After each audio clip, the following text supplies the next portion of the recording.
une image de n'importe quoi. Oui, on va chercher un loup, tiens, parce qu'on va devoir travailler sur un loup de toute façon. Je vais éventuellement indiquer entre guillemets public domaine. C'est une des deux manières de trouver des images sur le web, des images que j'ai le droit d'utiliser, même pour une utilisation commerciale qui me rapporte de l'argent. L'autre manière, c'est d'utiliser le filtre Google des Creative Commons. Les deux fonctionnent, mais il ne faut pas utiliser les deux sur la même recherche, en fait. Voilà, Wolf, public domaine. On va aller dans la partie images d'abord. Voilà. Vous avez ici plus d'outils et vous demandez afficher les tailles. Ça vous montre la définition des images. Vous avez ici le filtrage par taille. Vous pouvez demander de ne montrer que les images supérieures à 4 mégapixels, par exemple. Alors, on va faire un commande-clic, CMD-clic.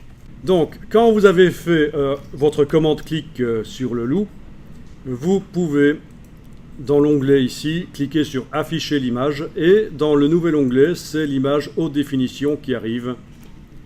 Donc là, vous faites un clic droit, enregistrer l'image sous. Vous allez enregistrer sur le bureau. Dans un nouveau document, on clique sur nouveau dossier. On va appeler ça image de loup par exemple. Je ne le mets pas dans le dossier d'assemblage au départ duquel j'ai travaillé. Ce dossier image du loup, il est vraiment à côté, au premier niveau du bureau. Et j'enregistre l'image.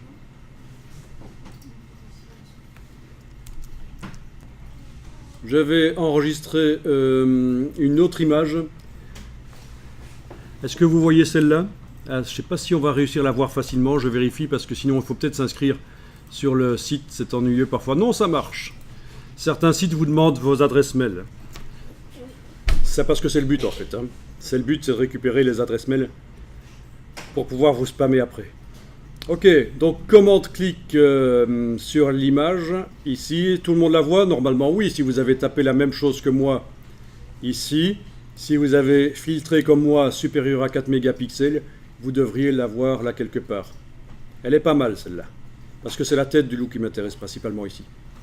Donc, dans la fenêtre ici, j'ai demandé afficher l'image et elle s'est mise ici, en grand.